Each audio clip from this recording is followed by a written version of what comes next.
Good morning mga guys. Bali may sasagutin lang tayong katanungan ng isa nating mga suki na OFW. Pero ayaw niyang pabanggit yung pangalan. So ang katanungan niya, magandang araw po sir. Gusto ko lang pong malaman kung ano po yung sikreto nyo kung bakit malalakas pumalo po yung mga manok nyo. Lalo na po yung mga stag. So napakagandang katanungan po niya sir. So bukod dun sa nasa linyada,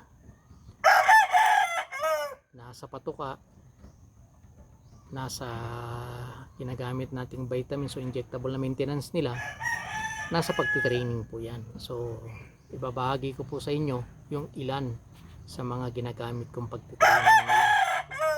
Ito po yung tinatawag nating routine training.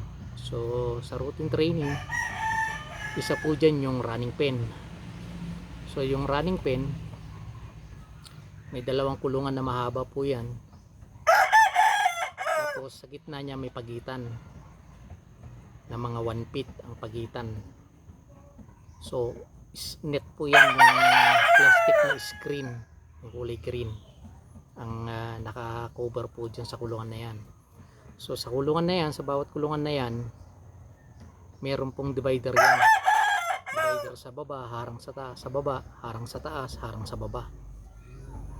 Ganun din po sa kabila. Pero yung gitna po, kung saan natin bibitawan yung inahin, wala pong divider yan. So continuous lang po yung takbo niya. So pag binitawan nyo po yung inahin sa gitna, so obligadong hahabulin ng mga tandang natin, mga stag, ganun. So pag hinabol nila yan, yung divider na sinasabi ko dun sa kulungan na dalawa, ang style po niyan, pag hinabol nung tandang, so aangat siya kasi may divider sa baba, aangat siya, tapos may divider sa taas, akyat, baba, akyat, baba, akyat, baba. Yun ang nagiging niya, nagiging procedure niya.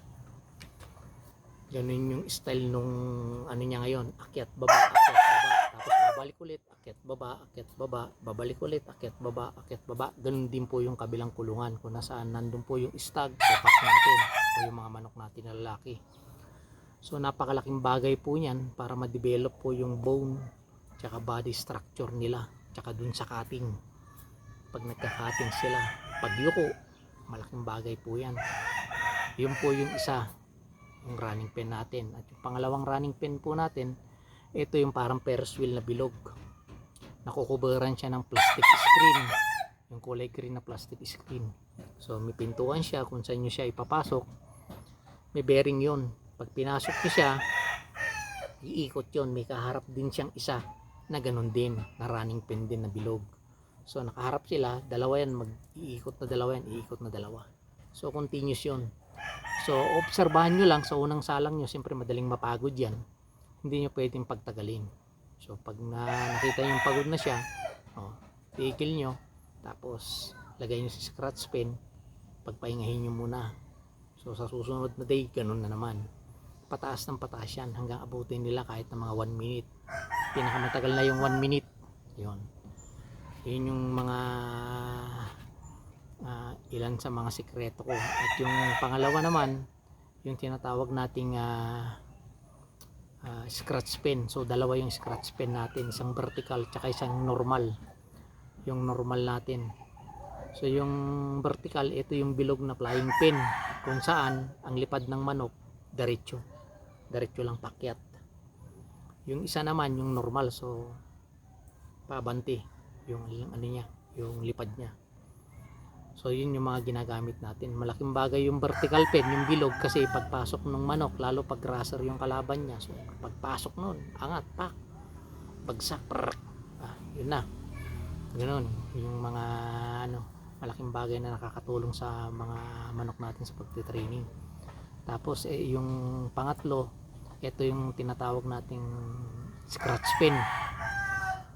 Ito dalawa to, isang heavy tsaka isang rin light. So yung light, ibig sabihin ito yung mga pinakahig nila na magagaan, yung mga dayami, balat ng mais, Sa heavy naman, ito yung mga isa lang yan na ginagamit ko. Yung mga nagtagaan ng magtataga ako ng kahoy na basa. Tatagayin ko yan na medyo makakapal, so mabigat. Tsaka ko hahagisan sila ng patuka. Yun, pipilitin nilang kalaykayin nyo hanggang sa ilaliman nun. Kaya kakalaykayin nila.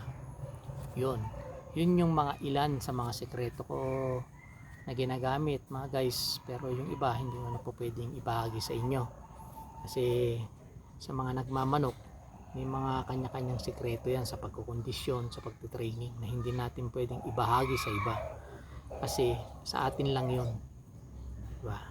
Kasi pagdating sa sabungan kailangan yan, may mga sekreto tayo na po pwede nating gamitin sa mga manok natin na wala rin, na hindi rin ginagamit ng ibang nagmamanok. So yun. So sa lahat ng mga nagmamanok, nagtitraining, nagkukondisyon, may mga sekreto po tayong hindi natin pwedeng ibahagi at alam kong naiintindihan nyo po yun mga sir. So yun guys, sana nasagot ko ng maayos sir yung katanungan po nyo at sana nakapagbahagi din po ako ng munting kalaman sa sekreto ko sa pagtitraining ko sa mga alaga natin, sa mga kaibigan natin. So sa susunod na topic natin, bali ang katanungan ng isang suki din natin, sir, magandang umaga po. Tanong ko lang po, bakit kayang-kayang sumabay ng mga stag nyo sa mga cock nyo, lalo na yung mga winner? So yan yung isa pang magandang katanungan. So sasagutin natin yan sa susunod na video natin. So yan guys, sana nakatulong ako sa inyo. Ibahagi ko yung munting kaalaman ko, ilan sa mga ginagamit ko sa pagtitraining ng manok. At maraming salamat po dun sa mga patuloy na sumusuporta sa ating YouTube channel, Kuya Wins Vlog. Huwag niyo pong kalimutang mag-like, mag-subscribe, pindutin yung notification bell para updated na rin po kayo sa mga gagawin pa nating video at share nyo na rin po para mas marami po tayong matulungan. So ayun guys, maraming salamat po sa inyong lahat, sa mga FB friend natin, sa mga suki natin, mga buyer natin, sa mga nagtitiwala sa ating mga palahi, nagtitiwala sa akin, sa patuloy nyo pong pagtitiwala. Maraming salamat po at mag-ingat po kayo lagi dyan. Hanggang sa muli po guys, bye bye.